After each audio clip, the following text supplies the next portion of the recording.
The Cincinnati Reds are a franchise that hasn't had to go into full rebuild mode to build up their organizational talent. They've stayed somewhat competitive in a down division, going over 500 3 times in the last 5 years, including a playoff run in the shortened 2020 season. They're starting to shift their gears towards contention, firing their manager David Bell last season and bringing in a guy who has almost 2,000 career wins on his belt. An organization with an embarrassment of riches in terms of young talent, but not necessarily the veteran presence to push them over the top. I'll get right into it. If you enjoy this type of content, please subscribe to the channel and like the video. I'll be rolling out every other Major League organization before opening day this year. Going into team ranks, everything here is going to be completely objective. The formula for these rankings are going to be in the description of this video. A Major League roster that came in at the 23rd spot, but a Major League lineup and rotation that are just below league average. A lot of good young players in that lineup and rotation. Elly De La Cruz, their shortstop, Hunter Greene, their #1 starting pitcher. They were 3rd in all of baseball with stolen bases last year. Their starting pitchers were 16th in ERA. A bullpen that could get strikeouts. They were 9th in Ks per 9, but they were 18th in ERA and gave up a decent amount of homers, 28th in home runs per 9. The Major League defense was also a step back, and it held them back from being a positive team last year. A bright spot for them, though, is a decent farm system, 13th in these rankings. The minor league pitchers are really solid, coming in at 6 on this list, and a really nice group of minor league hitters. Not the high-end potential that some organizations have, but a couple of guys that will contribute to the Reds pretty soon. Going straight into the overview of this franchise, Terry Francona coming in his first season as a manager, 1950 wins in his career, a .538 winning percentage. Previously this last season with Cleveland, he's won World Series before with Boston. A real solid pickup at manager for this franchise. Nick Krall, the general manager here in his 6th season with Cincinnati, .476 and .551, under a .500 winning percentage since he's been here. 1 playoff appearance.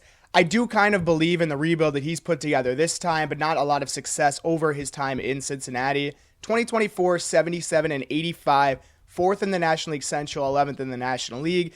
They don't spend a lot of money as an organization, $102 million in the payroll last year, 25th in all of baseball. That did go up by $1 million to $103 for 2025. The PECOTA projections have them at 75 and 87 next year, so actually taking a step back. 5th in the National League Central and 12th in the National League. They have Pittsburgh jumping them in the standings. Their 2025 playoff odds by PECOTA are 5.6%. They do have a top 10 pick in the draft this year and number 51 and 83 in the top 100, so that's something to look forward to for Reds fans. Top contracts on the books. Nick Martinez accepted the qualifying offer this offseason. He's going to be making just a tick over $21 million this year. Jeimer Candelario, $16 million, a contract he signed before last offseason. And then Emilio Pagan, $8 million here to be a reliever for this team. I mentioned their last playoff appearance was in 2020, the COVID-shortened season. They've made it over 500 a couple times since then, but haven't been close to reaching the playoffs. Park factor for the team, 105. That's 3rd in all of baseball. That's just a stat that shows how much of a hitter's park or a pitcher's park you play in. Great American Ballpark is the 3rd biggest hitter's park in baseball. That'll weigh into things like weighted runs created plus and other plus stats. Organization success last year, Louisville in AAA, 67 and 82. AA team that really struggled, 45 and 90. Their A-ball team was 64 and 64, and their high A Daytona Dragons was really good, 74 and 58 last season. My biggest season storylines for this team, definitely the biggest one right away, is the Tito effect. Terry Francona brought in from Cleveland to be the manager, a guy with almost 2,000 career wins on his mantle, World Series appearances. He chose to come back to baseball and be the manager of this Cincinnati team. He definitely sees something. I wouldn't say I'm even a huge manager guy, but I think he's definitely a ceiling raiser for this team. Let's see what he can do as the manager in 2025 and if he can add a ceiling to this roster. Who can stand out on this team is another one of my big storylines. Matt McLain pictured there, a solid 2023, missed all of 2024 with an injury, but a plus player when he was out there in 23. A lot of youth on this roster and a lot of youth coming up through the system. Can guys like Christian Encarnacion Strand, Will Benson, Andrew Abbott, and Nick Lodolo in the rotation, can they make a leap and really become big-time major league contributors for this roster? And then finally, keeping up in the Central, not one of the tougher divisions in baseball, but Milwaukee has been a step ahead of other teams in this division for the past few years. Chicago had a great offseason before this 2025 year. Pittsburgh and St. Louis both have young teams as well. Can they keep up in this Central division? A pretty big volume offseason for the Cincinnati Reds. The big one here, Brady Singer, a trade with Kansas City. Jonathan India went over to Kansas City in that trade, and a couple other players. Jose Trevino brought in a trade with the Yankees. Fernando Cruz left in that trade. He's here to be a defensive first catcher and bring value to this team. Also acquired in a trade, Gavin Lux, here to really play anywhere and spell guys that need a day. A good young player, 27 years old. Austin Hayes and Scott Barlow both brought in on one-year deals. And then Taylor Rogers also acquired in a trade with San Francisco this offseason.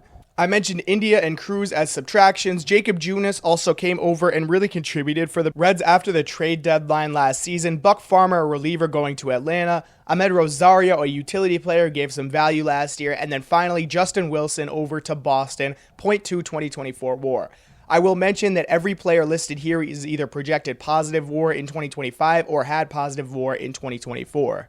Quickly, I'll explain some stats on this lineup screen. WOBA is weighted on base average. It is exactly what it sounds like. A different form of on base percentage, but this time everything is weighted, meaning a homer is weighed more than a triple, which is weighed more than double, etc. League average for that is 310. A rule of thumb, if it would be a good on base percentage, it would be a good WOBA. And then weighted runs created plus is the other stat that I have here. Just a general measure of offensive production. League average for that is 100. Everything above or below that is how much better or worse you are compared to league average on a percentile rate. So just 5 guys in this lineup projected to be league average offensively or better. Hayes, Fraley, and Friedl all also projected to be at 99, so right around league average. 2 players in this lineup that are top 10 in their position for projected WAR in 2025 in Matt McLain and Elly De La Cruz at second base and shortstop. TJ Friedl in center field, your next highest in projected WAR at 2.1. Tyler Stephenson behind the plate, 15 homers projected and 2 WAR. Gavin Lux, I mentioned he's in here right now as a third baseman, but he'll be playing everywhere this year.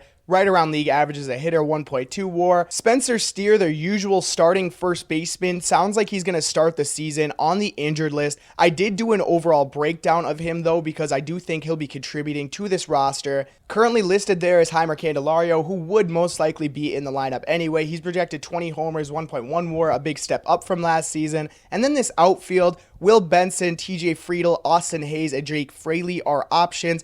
All of them right around league average as hitters or a bit below. Good mix of righties and switch hitters in this lineup, 5 of those. On the bench, Jose Trevino projected 1.1 WAR the next year, Christian Encarnacion Strand 0.6, Santiago Espinal at 0.2, and Stuart Fairchild at 0.3 WAR in 2025. A pretty solid projected rotation here. Brady Singer just brought in from Kansas City. The projections don't like him as much. He is still projected 2.2 WAR, but had a really solid year last year. Hunter Greene is their ace. He was just outside the top 30 at the position in projected WAR. Projected a 3.9 ERA and 3 WAR next year. Give you 169 innings projected next season. A pair of lefties here in this rotation in Nick Lodolo and Andrew Abbott. Lodolo has been dealing with some injuries the past few years and hasn't given you a full season. He's projected 4.24 ERA next year, just over 2 WAR. Nick Martinez, I mentioned, brought in on the qualifying offer this offseason. Under a 4 ERA, 2.6 WAR. He had a great season last year. And then the final lefty, Andrew Abbott, to round it out. The only guy in this rotation under 3 years of service time, although Nick Lodolo is right at 3. Abbott has been good in the past. The projections don't like him as much, a 4.57 ERA. But for the first time in a while, Cincinnati has a rotation here with decent amount of major league experience. Only one guy under 3 years of service time. In this projected bullpen, not a lot of great numbers projected for next year. Just one guy under a 4 ERA in this group projected by the Steamer system at Fangraphs, and Scott Barlow. But I do think a couple names that could take a step forward. Alexis Diaz has been really solid in the past, but took a big step back last year. Taylor Rogers, a lefty out of this pen, brought over from San Francisco, projected to strike out 26% of batters this year. Emilio Pagan, a guy who has really good stuff, but will give up the home run ball. Sam Maul here as a lefty, 4.17 ERA. Not a huge strikeout guy, but not a huge walk guy either. Tony Santiago had a very good season last year, projected just under a 4.4 2.4 ERA this year. He is a big strikeout guy, but he will walk a decent amount of guys. Brent Suter, real crafty lefty, been in the majors for a while. Won't strike out a lot, but has great control. And then Graham Ashcraft as your long guy in this bullpen. He'll definitely start some games for this team. He'll give you some length out of the bullpen. This group is definitely not projected to be a strength of this team in 2025. Before I get into these breakdowns, I'll go over some numbers quick. All of the percentile numbers are going to be your offense, base running, and defense run values on Baseball Savant. Those are listed in percentiles compared to the rest of the league. Your splits will be on the screen as well. On the player cards, age, WAR per 162 since 2022, your slash line, weighted runs created plus, and WOBA. Remember, again, league average for those, 100 and 310, homers, steals, and games played. And then your Baseball Savant card is going to have a lot of your hard hit stats, a lot of your plate discipline stats, and some expected numbers like WOBA, batting average, and slugging. You'll also have the free agent year from these players on the screen. So a real solid catching group here for Cincinnati. Tyler Stephenson is going to be your guy, the much better offensive player of the two, 12% better than league average last year. 19 homers, 138 games last season. Consistently been a very good hitter behind the plate. A 782 OPS last season. Did have a step back in 2023, but was great in 22, and 854 OPS that year. He's a guy that's going to do a lot of things at a league average or better rate. Really, the only things he's not above that in are expected batting average, K percentage, and launch angle sweet spot, which is the amount of time you hit the ball between 8 and 24 degrees in the air.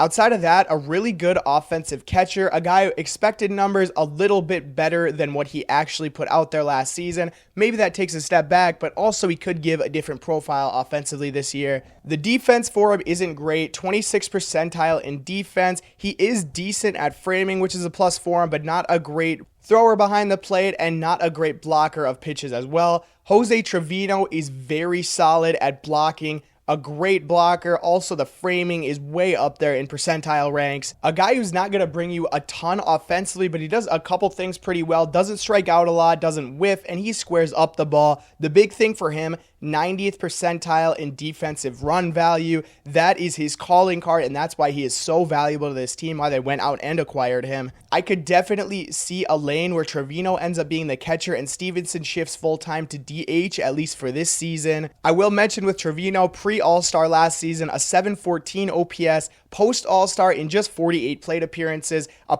.98 average, 122 slug, a 351 OPS in that second half. A guy who historically hits lefties pretty well, but took a step back in that department last year. Trevino will be a free agent at the end of the season. We'll see if Cincinnati brings him back, but a great defender in Trevino, a great hitter in Stephenson, a pretty solid combination here behind the plate, and a really good group for Cincinnati. At first base, I'm going to go over Spencer Steer from last year, currently not projected to be in the opening day lineup, but he will play. 20 homers and 25 steals for him last year, but a bit below league average offensively. He was out there almost every day, 158 games played.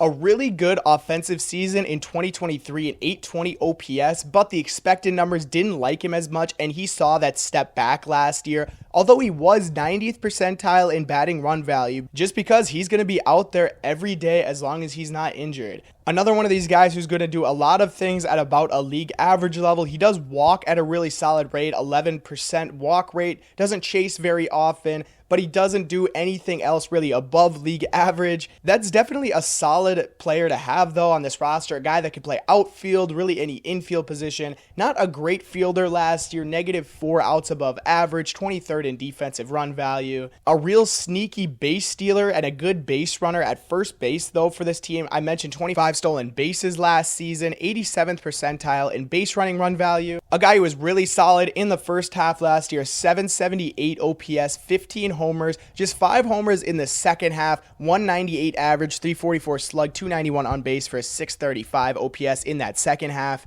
But a player at first base doesn't have any real solid standout traits, but can do a lot of things at a league average or above level. That's definitely going to be a plus here at first base for Spencer Steer. Not sure exactly when he's going to be back, but he will be playing a majority of this season unless the injury gets worse. So a really exciting one here in Matt McLain at second base. He came up and played short for the Reds in 2023. 5.6 WAR per 162 when he was up in the majors, 27% better than league average offensively, 16 homers, 14 steals in just 89 games, only 25 years old. Because of the emergence of Elly De La Cruz, he's going to shift over to second base. I think that's a real positive for him. He's going to be an above average defender over there. He was above average at shortstop in 2023 and just a really solid hitter. Another guy that does a few things above league average. The barrel rates are pretty good. The chase rates are pretty good. He will strike out here and there, 16th percentile in K rate, and doesn't walk as much as you would like to, 39th percentile in that area.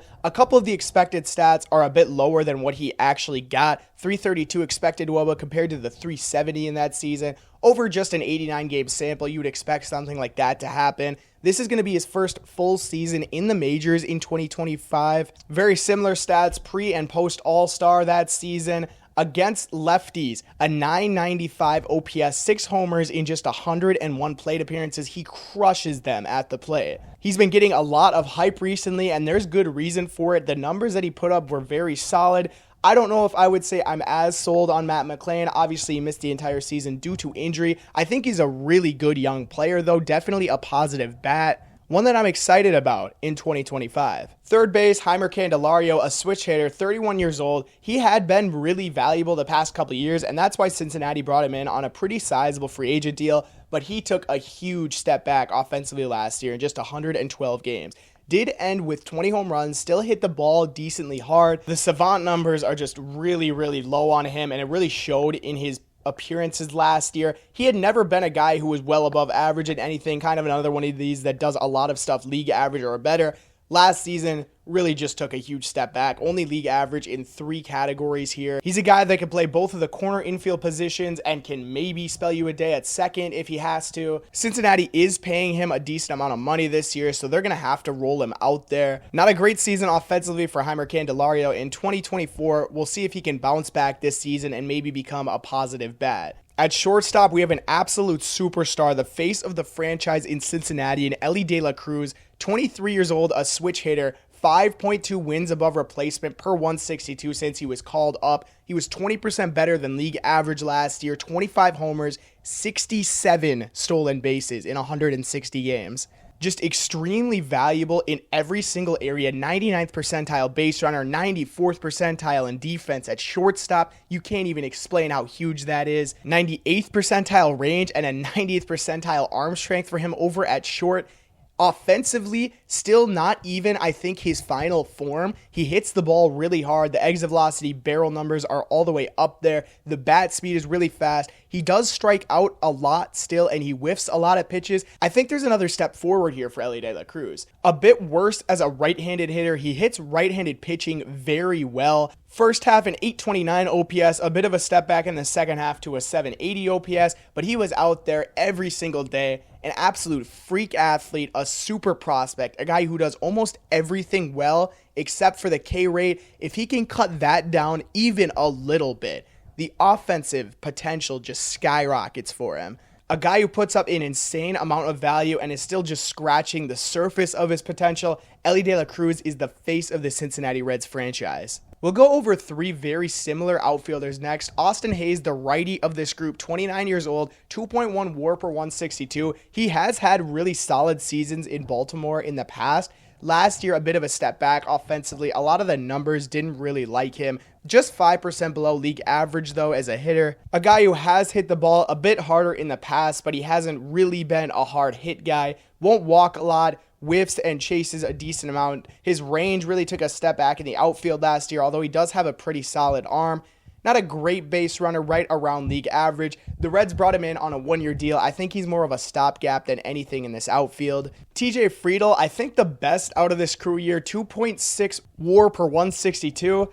His thing offensively, he is not going to strike out. His K rates and whiff rates, chase rates are all in the upper percentiles in baseball. A really solid base runner. He just doesn't really hit the ball hard. The last 2 years, all of his hard hit stats on Baseball Savant have been in the bottom 10th percentile in baseball. That doesn't lead to a really high expected WOBA, batting average, or slugging number for him.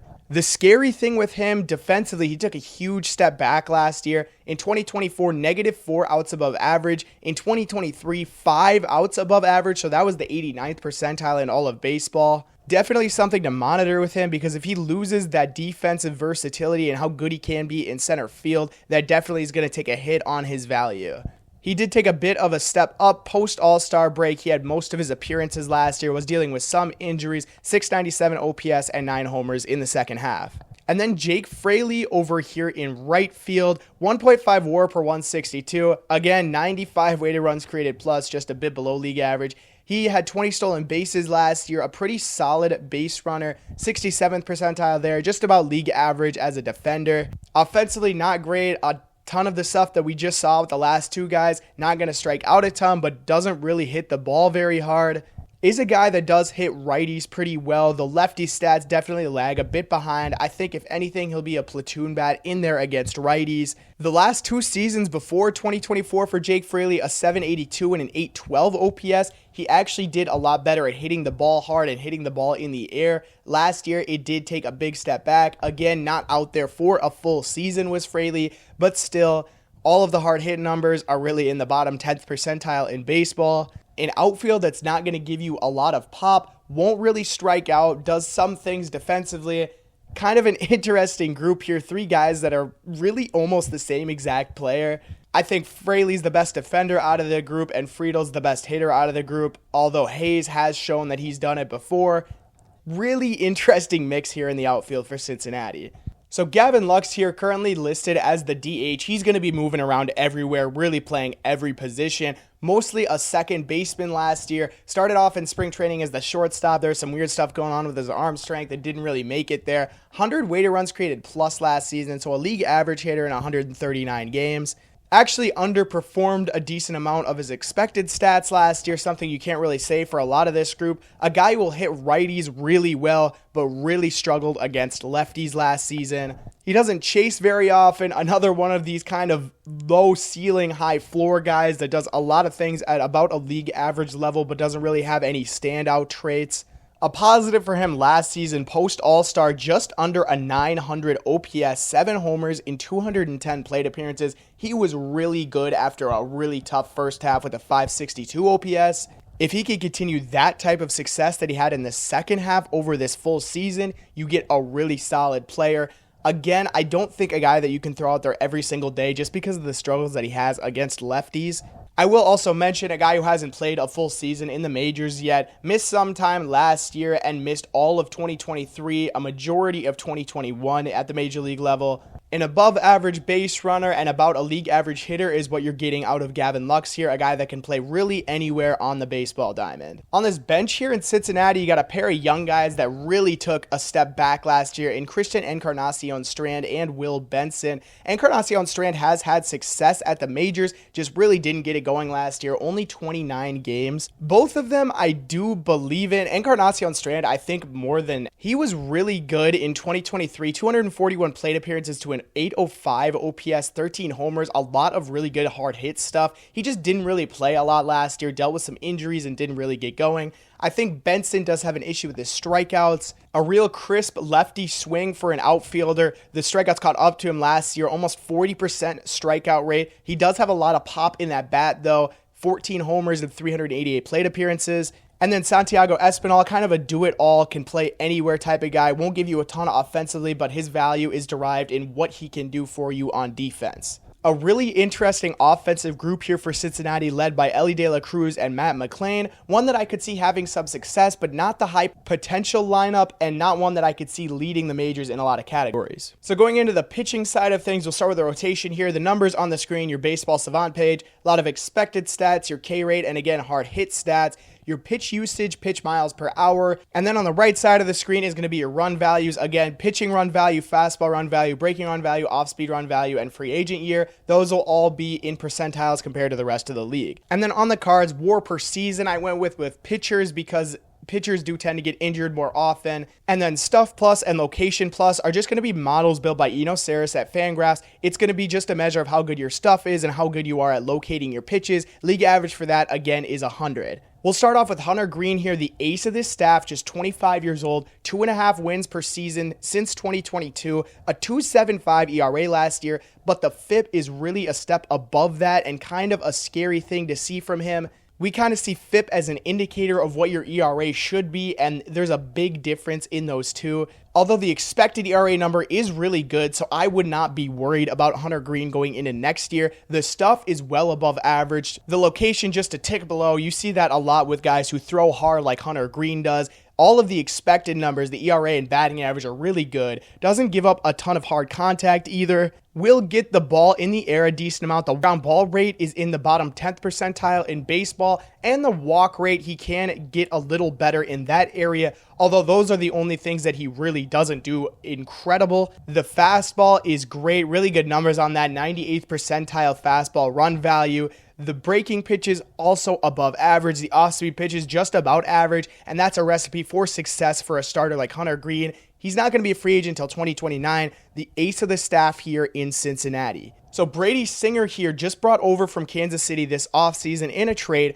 Really good numbers last year, a 3.71 ERA, a 3.93 FIP. The issue for him is the expected stats really did not like him last season. The expected ERA way up there compared to the ERA. The stuff wasn't great. The location was even below average. A guy who had a pretty rough 2023 season, a 5.52 ERA at 159.2 innings, and put up a majority of the same baseball savant stats. His step forward last year was that he didn't allow that fastball to get hit very well, 79th percentile in fastball run value compared to being in the bottom 10th percentile in baseball in 2023. A pitcher who has definitely shown some things. He's going to go out there and give you innings, over 153 each of the last 3 seasons. The off-speed has never been a really solid thing for him, but the fastball and breaking pitches were both pretty good last year for Singer. When he's good, he's going to get the ball on the ground, strike out guys at about a league average rate, and not walk a ton of guys either. Will give up some hard contact, leading to the expected ERA and expected batting average numbers being pretty low in terms of percentile ranks.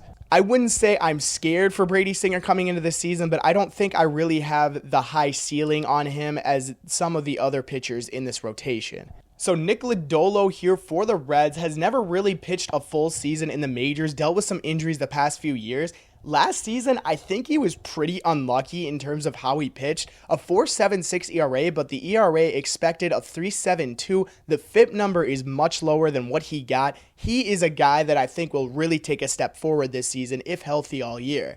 He's a guy who's going to strike out a decent amount of guys. The walk rate's not going to be way up there. Kind of like some of these position players, does a lot of things at a league average or better level, but a lot of things here are better than league average, so I think that's a positive for him. The former 7th overall pick in the 2019 draft, a guy with a lot of prospect pedigree and really solid minor league numbers. Only 253 total innings in the majors, but 300 strikeouts over those 3 seasons. He will give up some hard contact. 39th percentile in barrel rate and average exit velocity. He's a guy who started throwing his sinker a lot more last year as well. Just 14% of the time in 2023 compared to 28.5% of the time in 2024. I think I would like to see him throw his changeup a bit more next year. Really solid numbers on that. A 233 expected WOBA. I think a really good pitch for him, and I think that's his next step forward as a pitcher. Really excited for Nick Lodolo in 2025. Nick Martinez here as the 4 starter for Cincinnati. An incredible season last year. The funny thing with him, he does a lot of things really well, and the things that he doesn't do well are not very good at all. He doesn't walk a lot of guys. He gets a lot of chases on his pitches, and he does not give up hard contact, but he doesn't strike out a ton of guys, doesn't get many whiffs, doesn't throw very hard, and doesn't get a lot of ground balls either. A really interesting mix, but one that definitely worked last year.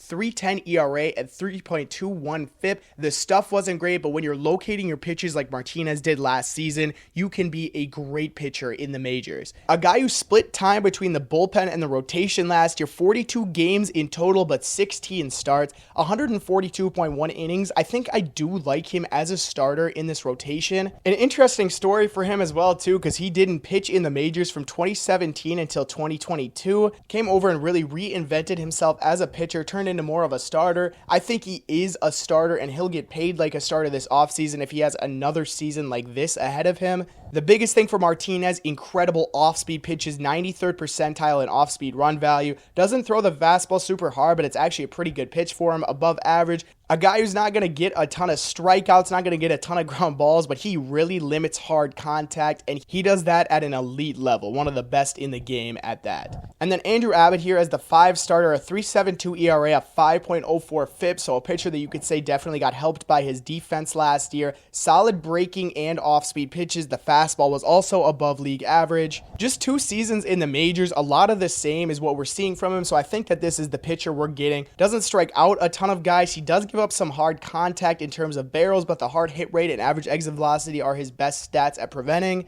A pitcher who both years that he's been up in the majors has overperformed his expected stats by just a little bit. A bit of a scary sign with him, the K rate was cut down by about 7% last year, so he wasn't getting the whiffs and chases that he did on his auxiliary pitches the season before. Just 25 years old, a lefty here for Cincinnati with not a lot of innings on his arm, 138 for him last season. Hopefully he can go out there and give you a full season of starts this year at a positive value for Cincinnati as the 5 starter.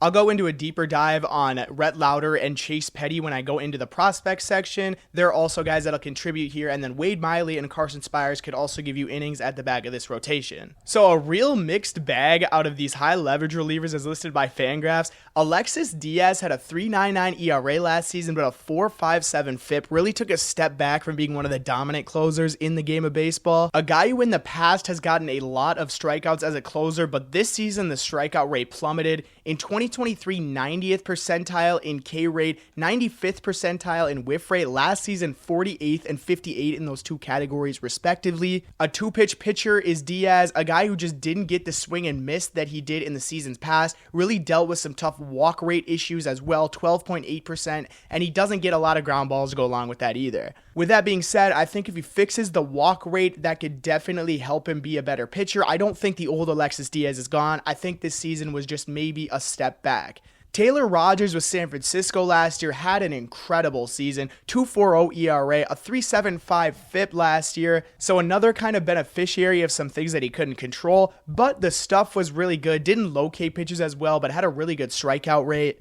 Average exit velocity number is really good, doesn't give up a ton of hard contact. The K rate is above average. Expected ERA and expected batting average were all really solid for Rogers last season. And then finally, Emilio Pagan here on the right. A pretty big ERA to FIP difference. Again, really good stuff and really good location from him last year, though. He gets a decent amount of strikeouts. He's always done that, 28% just about on that strikeout rate. Some good numbers for him on the Savant page. The chase rate, whiff rate, K rate, and walk rate are all really solid. Did give up a lot of hard contact last year. He's very susceptible to giving up home runs. A 2.99 ERA in 2023, so I think a pitcher that can take a step back to that in 2025. Another mixed bag going into the rest of this pen. Sam Moll, really good stats last year. 25% on the K rate at 3.35 ERA. Doesn't get a ton of chases and walks a decent amount of guys, but everything else really well. Tony Santiago, another really solid season last year. The FIP liked him even more than the ERA. Struck out almost 40% of batters he faced last year.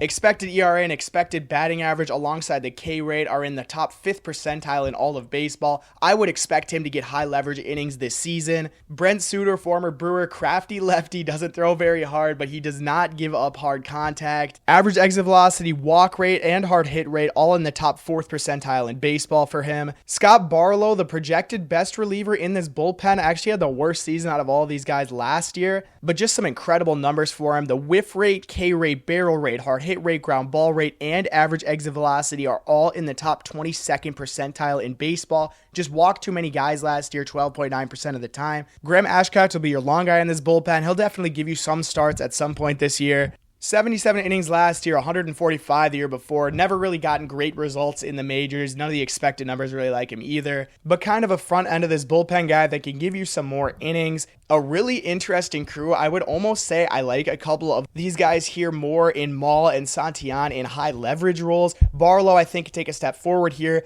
but a really interesting bullpen as well to go alongside that really solid rotation. Great group of top prospects here for Cincinnati. Rhett Lowder, 22 years years old, got up to the majors last year. I do have his minor league stats listed, but I'll read off some of the major league stats. A 1.17 ERA in 6 starts, 30.2 innings. Not a lot of the expected stats really liked him, but he really limited barrels when he was up last year. The number 7 pick in the 2023 draft and already in the majors. A plus changeup, a plus slider, and really solid control. Just over 138 innings over all leagues last year. Number 26 prospect in the entire league. We'll move on to Chase Burns, the number 27 prospect in the entire league. 22 years old. He was a first-round pick last year out of Wake Forest. Number 2 overall in the draft after the Reds got really lucky and almost won the lottery. A 70-grade fastball and slider, an above-average curveball, okay control, and a changeup. If he develops that changeup, he can be a 1-starter, no questions asked. I would expect him to be like Lowder and move through the system really quickly. Hasn't pitched yet in the minors because he was drafted. They brought him up pretty slowly, but I think once he gets up to the upper levels of the minors, they're going to bring him up to the majors as quick as they can, especially if they need some starting pitching help.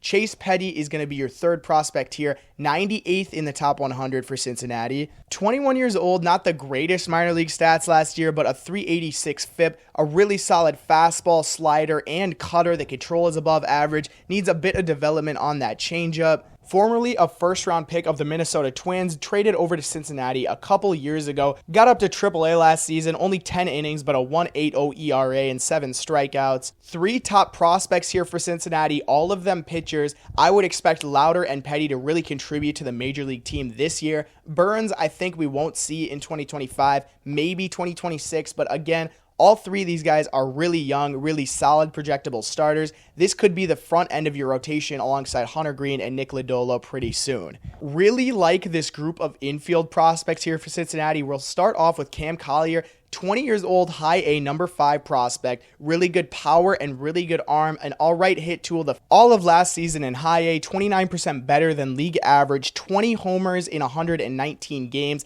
Definitely a guy that I think will be up in Cincinnati sooner rather than later, and one that's going to slot in right next to Elly De La Cruz in that infield. So Alfredo Duno, your number 4 prospect here, a catcher who has been really limited the past couple years because of injuries. Last season, just 32 games in A-ball at 18 years old, 27% better than league average.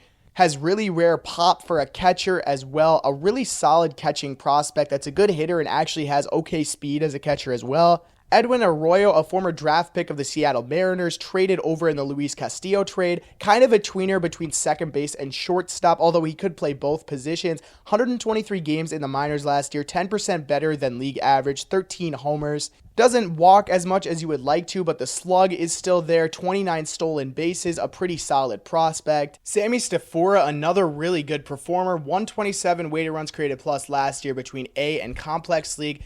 31 stolen bases and 8 homers in 92 games. Walked over 15% of the time. Really solid grades across the board. I think a really fun shortstop prospect. And then finally, maybe my favorite here, Sal Stewart. 21 in high A, the number 7 prospect.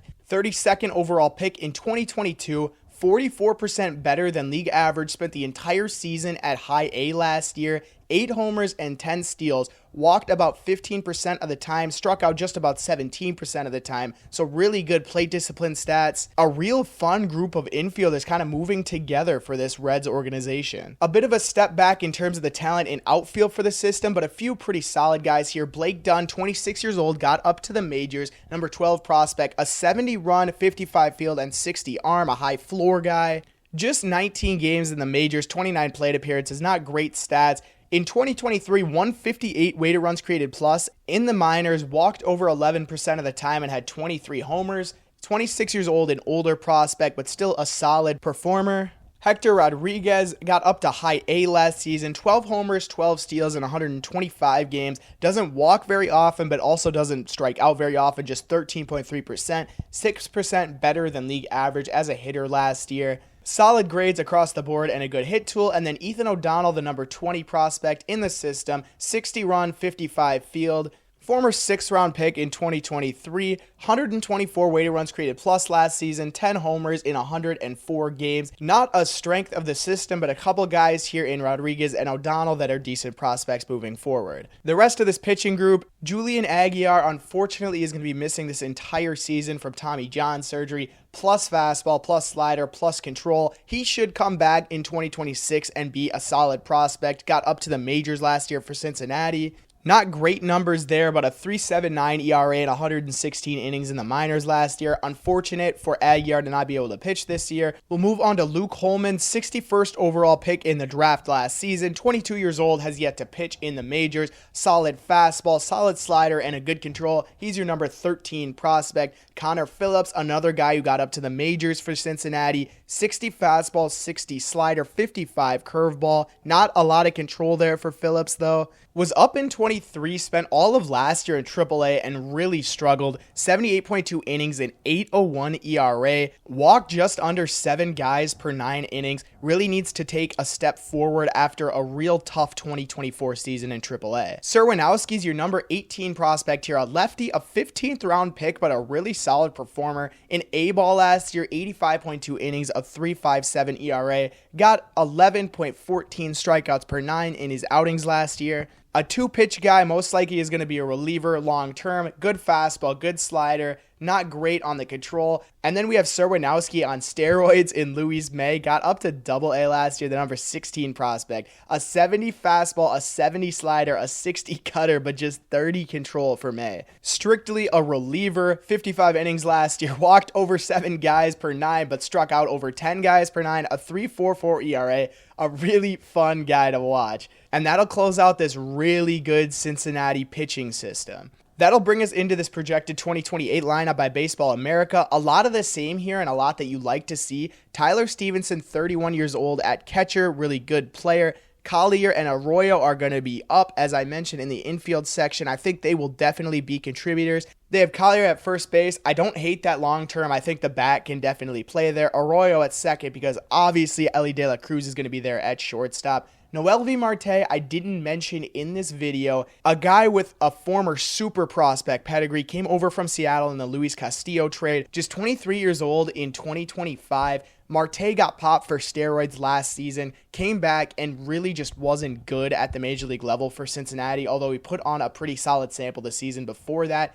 He'll be an interesting one. I could definitely see him being a part of this Reds future, though. Sal Stewart, they have in left field. Love it. I'm a big Sal Stewart guy. Matt McLain, they have moving to center. I could definitely see it. I think that bat plays really anywhere. I don't know about the defense in center field. I'd be interested to see how he plays the position and if they do end up transferring him over there. And then they have Spencer Steer in right field. I do like the spot for him. I don't think he's as good of a defender as he would be at first base, obviously, but getting that bat in the lineup would be very nice. Christian Encarnacion Strand as a designated hitter. If he can take that step back towards 2023, I think he will definitely be a long-term option for this franchise. Really solid crew of hitters here. I think this is something you could definitely dream on. A 26-year-old Elly De La Cruz, Cam Collier, Edwin Arroyo, Matt McLain only at 28. A really solid outlook for Cincinnati in terms of the lineup.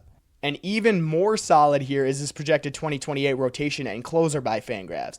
Greene, Lodolo, and Abbott are all the mainstays from the Major League roster. I would expect Greene and Lodolo to be here long term. Abbott, most likely, he can give you innings, but I do think he might move down a bit in this rotation just with some of the plus talent you have coming through this system.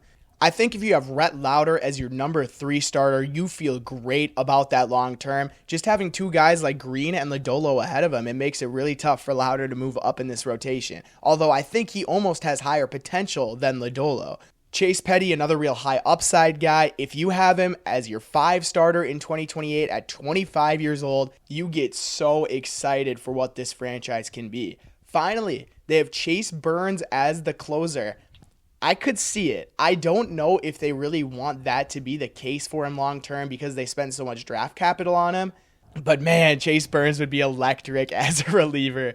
He does have solid pitches, needs to develop a little bit more his secondary pitches, but he is definitely a guy that if he focused on his 2 main pitches, he would be a heck of a closer for Cincinnati. And then I'll go into some final thoughts here for the Reds. I went into this video not knowing how good of a rotation Cincinnati had, and I was pleasantly very surprised by that. If you can get the season that you got out of Nick Martinez last year alongside the Hunter Greene breakout and hopefully a step forward from Nick Lodolo, as I kind of foresee, this rotation is going to be really solid for Cincinnati. I think that can definitely win them a lot of games. I can't say I'm without my doubts on the offense, though. Obviously, you have Elly De La Cruz. I think Matt McLain's going to be a really solid hitter. They just need a lot of guys to take steps back to what they've done in the past for them to be successful. I'm not saying I don't think it can happen because a lot of these guys are young. I am a bit scared of the outfield, though. Just don't see a lot of high potential. The defense is a bit scary. You saw the step back from Friedl that I mentioned. I don't know if I really see the high-end potential for Cincinnati this season unless more of the guys in the lineup break out. The bullpen, again, is a huge question mark. It could go one of a million different directions this season. If Diaz goes back to what he was before, if Pagan stops giving up so many home runs, this can be a great bullpen because there's a couple guys in that front end like MiLB and Santiago that I do really like, although I don't think it's going to be a long-term strength of this team. I think organizationally, Cincinnati is in a really good spot. The prospects are great. The pitching prospects specifically, they do need to revamp that outfield a bit, I think, long-term, specifically in the minors, just not great there. A lot of draft capital to spend on this team this year, a top 10 pick for Cincinnati. I think if I had to make a prediction, I probably would have them right around that projected win total in 2025. Thank you again for listening. Please like and subscribe if you're still here listening to this. This is a breakdown of the 2025 Cincinnati Reds.